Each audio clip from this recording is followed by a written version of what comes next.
We love to know your thoughts. So with that, we have entered into Connect the Dots. This is where we share our aha moments. We do some coaching. We answer your questions. And we really just have a lot of fun in this. Well, we have a lot of fun anyways, but we do. this is really quite free flow. You're welcome. So Marcy, you want to jump in? Yeah, your sure. aha moments. We're both having coffee. Definitely. So right off the bat, I think Simone, when you said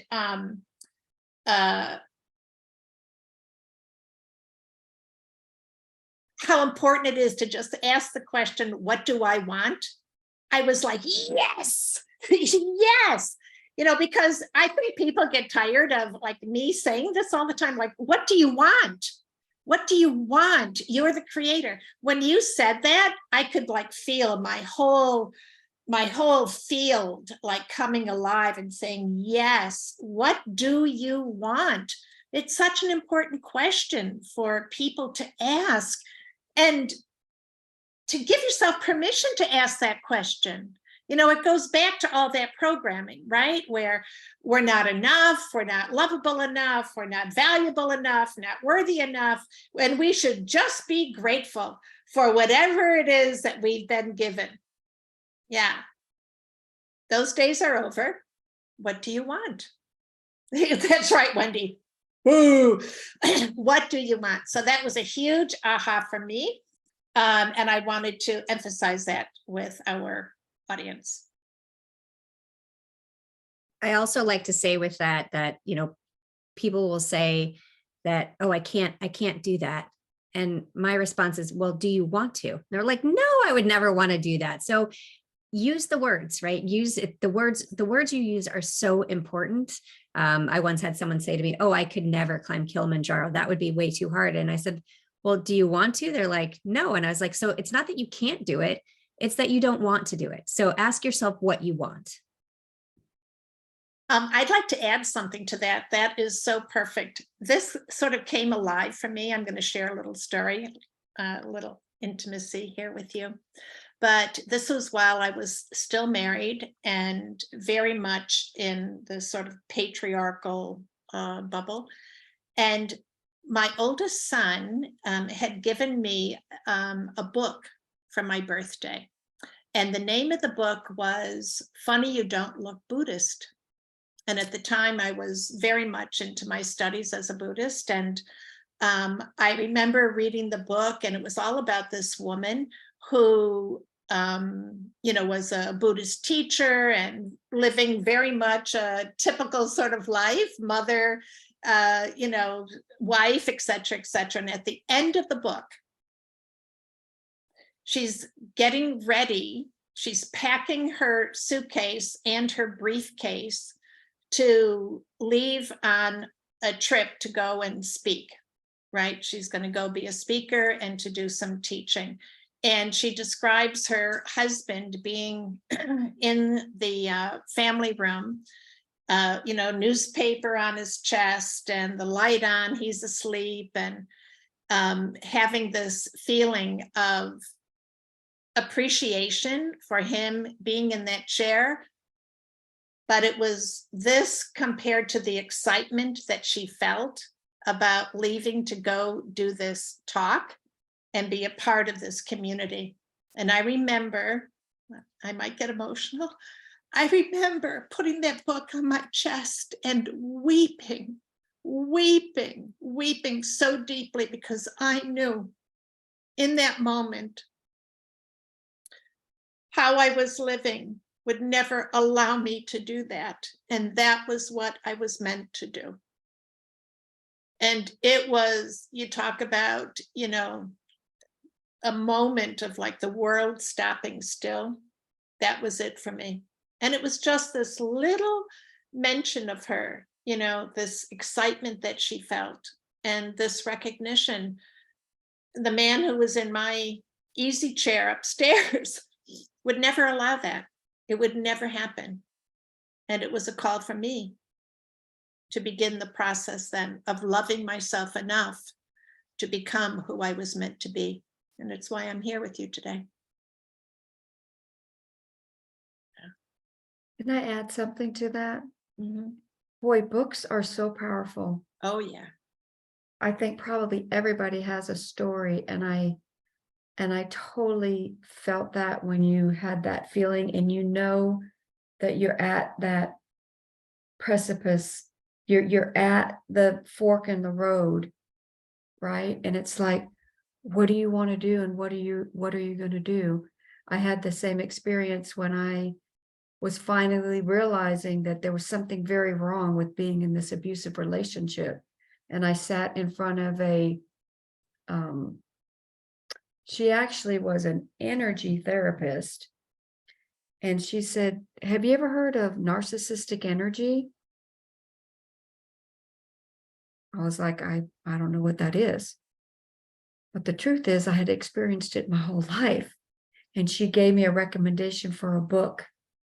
And Marcy, I read that book from cover to cover over the weekend.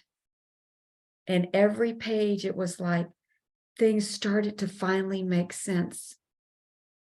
And I had that same experience of just relief, like connecting, like I feel like the energy is here and we're just disconnected. And then you have those moments where you intersect with it. Yep.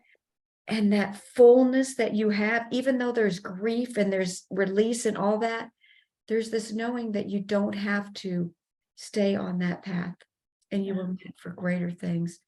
So thank you for sharing that with such vulnerability, because I got it right here when you said that. Yeah. Thank you, Wendy. And if you can remember the name of that book and put it in the chat, I think everyone would love Yes. to have it, because we all have had experiences, right, with narcissistic personalities, and how important it is to be able to identify it and carry ourselves through to the other side of that. Yeah. Simone, what was one of your aha moments? So it goes back to, and I already said it once before, but I think it was so powerful for me that I just keep thinking about it. And it's that your purpose finds you. I think for so long, I mean, if I look back over my life, and I do, I'll stick with it's okay to change your mind, because I absolutely believe that's what we do our whole lives. We figure out what we need next. But I think I was always so like searching. I've never found it. It's, and then when it found me, it was just such an eye-opening moment of like, not that I was doing it wrong, but this is what's meant to be. Instead of constantly pushing myself into a wall and saying, why haven't you figured this out yet? But I also believe that every moment that we have in our lives, good or bad, leads us to where we are today. So all of our struggles, all of our bumps in the road, I wouldn't be doing what I'm doing today if I didn't have all of those moments, no matter how difficult they were. I will say I am very lucky in that I've been married for 30 years, and my husband is the man that says, you want to go do that? Go do it. You don't even need to ask. And very supportive of everything. When I said the first time I was going to write a book, and he's like, you went to school for accounting and you're going to write a book, and I can't wait to read it. Right. It wasn't like, are you out of your mind? So, but I think for so long I was trying to find my purpose. Like I really focused so much on it that I was making myself very unhappy. Right. I was like, I'm not satisfied. I'm not good enough for this. Instead of when I realized, wait, oh, I didn't have to be looking for this the whole time. It found me. And so that for me was a really powerful moment to really have me think back on my entire life and see like all of these moments at the time where I thought this was my purpose, that it found me. And so thank you for that.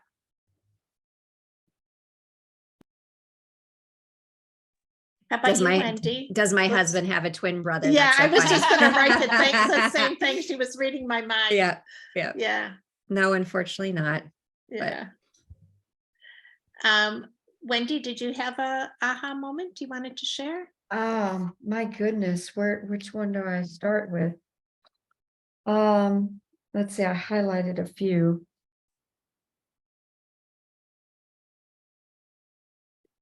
I liked when you said in purpose. Because I had literally, that's why we're in sync. 2 lines up wrote on purpose.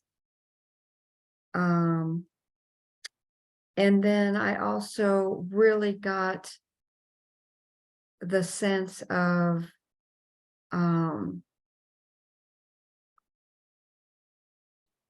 it just felt like the theme about how all these stories start in the first place.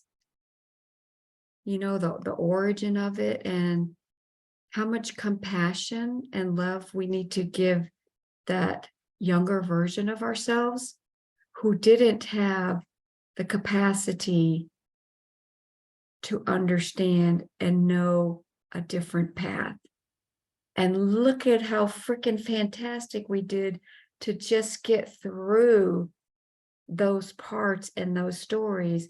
And now we're taking that and using it in a different energy. We're transmuting and transforming that energy into a different light to be able to hopefully shine as a beacon of this is possible, right? I mean, just throughout the whole thing, just the possibility of choice. Because when you think you don't have any choice, it is a very dark place to live. And when we're in our default pattern, our brain only has one thing. Nope, this is the only thing I can do. There aren't a lot of choices. So I just was really touched with how, even though we might have said it a different way, we're all saying the same thing, right?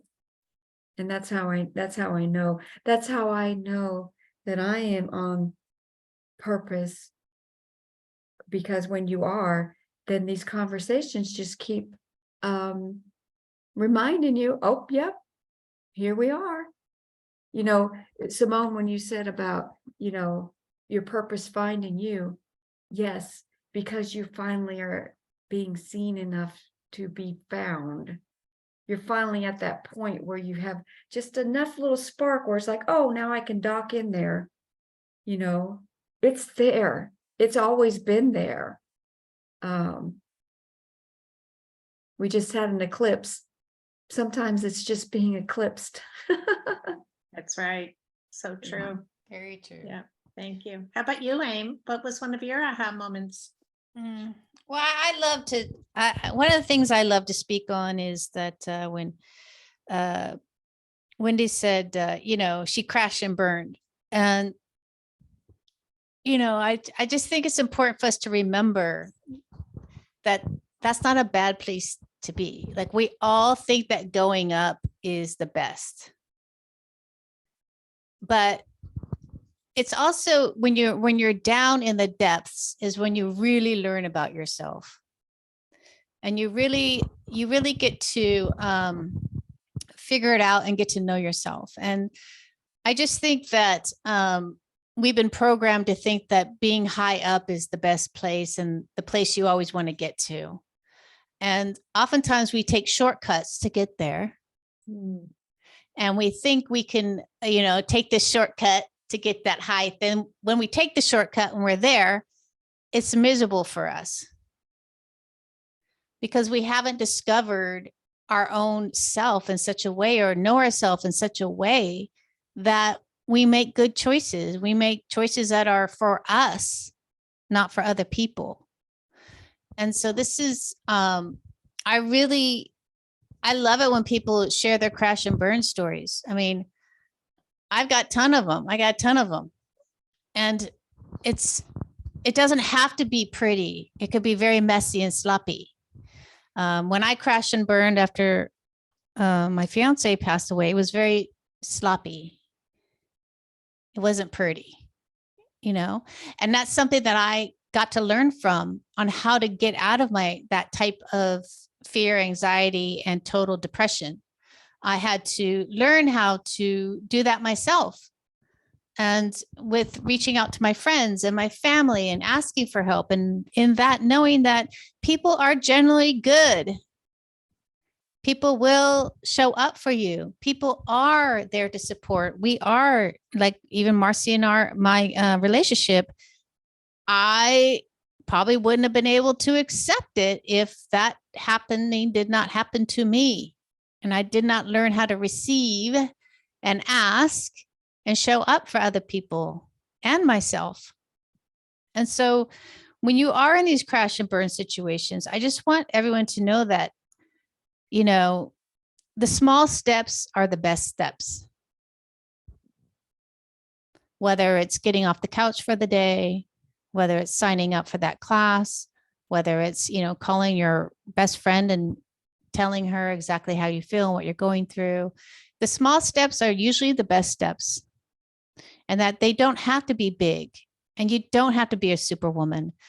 You know, just taking that day in those crash and burn situations and making new choices.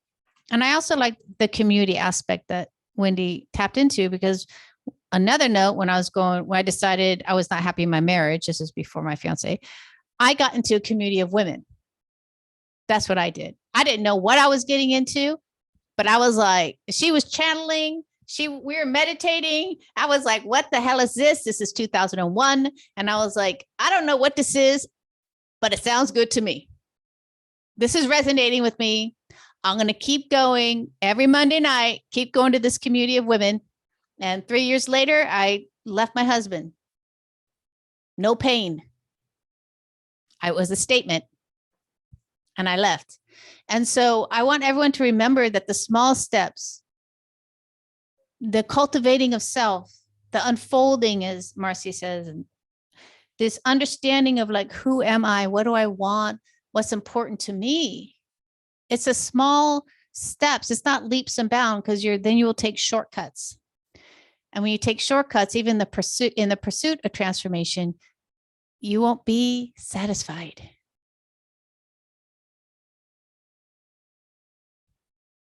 So true. How about our audience? Anybody have any questions, any comments that you would like to share? Anything at all that resonated with you, any aha moment? Maybe you have something going on you'd like some advice on. That's why we're here, and we're happy to be here for you. So yeah, anybody have anything they want to share?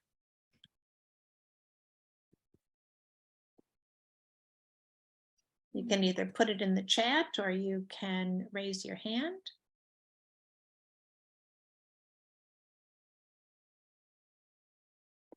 Thank you, Jane. Yep, Jane is saying much heartfelt wisdom. Oh yeah, absolutely.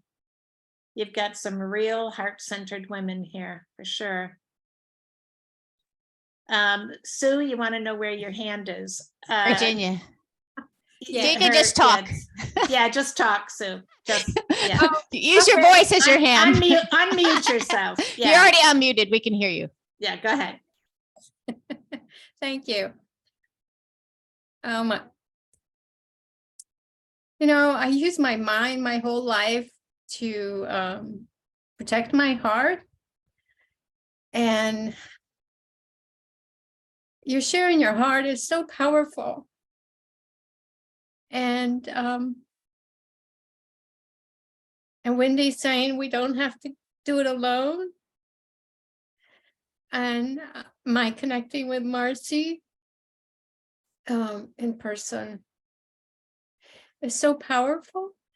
And I just love it.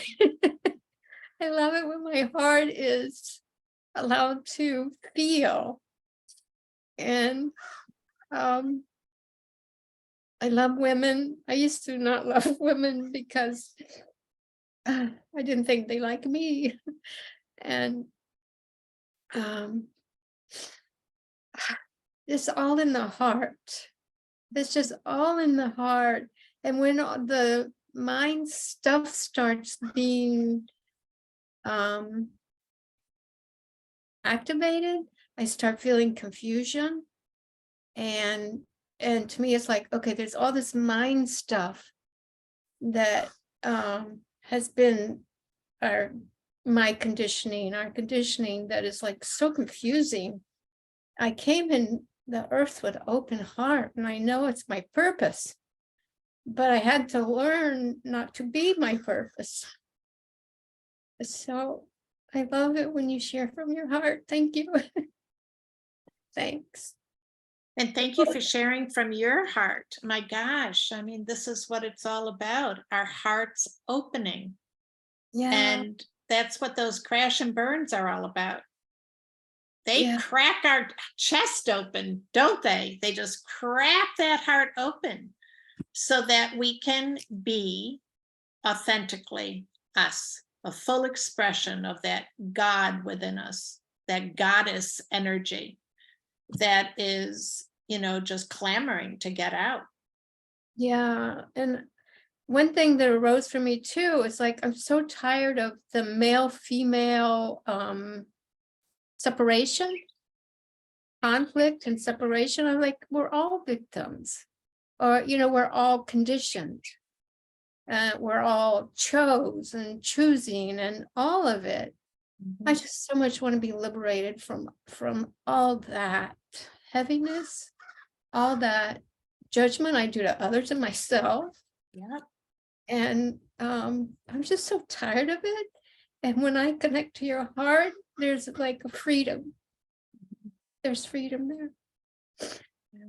So thanks. We're so happy you're feeling free. Thanks. Yeah. Thanks, Wendy. Yeah. Mm. Hugs through the ethers. Yeah.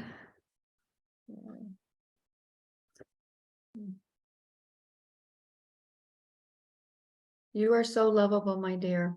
Mm-hmm. And your Thanks. sweet share is very inspiring. Yeah. Yeah. Thank you for that. Yeah.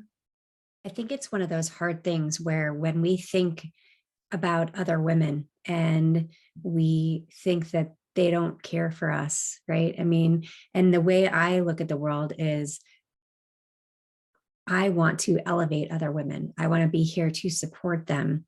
And it always breaks my heart when I see women who don't feel that or women who aren't doing that, right? Both of those sides, because I do see a lot of women who it's all about the competition. It's not about, let me see how I can help that other person. And I do feel like that's a big part of my purpose as well. When I talk about helping women change the way they see themselves, it's also about helping women realize that we should be elevating other women. We should not be in competition with them. So thank you so much for sharing. Yeah, and I just want to say also, Sue, I think your experience of not feeling connected to women in your younger years, right, is something that many of us experience. We learn, depending, of course, on the structure of our families, and how patriarchal they are. There's a lot of conflict, between women. And it's what Simone was just talking about. The competition is fierce when you have had a very heavily energized raising in a patriarchal family. Women are constantly competing for the attentions, for the favors, to be seen as better, all of that. And that's perfectly normal. And it's so much of what we all are moving out of. We are shifting out of that patriarchal society. And it's why we're able to embrace each other as women. I mean, the women that you have here today, sharing this space are all here as heart-centered women who love women. There is And no competition here. Yeah. I feel you, and you're so beautiful. And it takes me to embracing all of us. It's so beautiful. That's right. Yeah. I feel you're like this mother heart, the breast, the heart, the softness to embracing. I have 5 kids, and I love being a mom. So in this moment, I see how beautiful you are. and I can embrace myself. It's right. Mhm. That's right. I don't know if anyone has ever read, there's a book, it's called The Red Tent. And it's supposed to be fictional, but I don't know. I was completely transported, back to those ancient days where during menstruation or different times of life, the women came together in the red tent and they shared their experiences and their stories and their deep, I have God bumps, deep, deep women's wisdom. And if you look at one of the, bylines on Amy's and my show page, it says wisdom by women for women. When we allow ourselves to come truly into our hearts, we're able to receive that wisdom. And I think it's we who are being called to recreate the red tent. Mhm. That red tent where all women are welcome, where we put aside all of that competition. We are coming into our hearts that are naturally inclusive and naturally collaborative.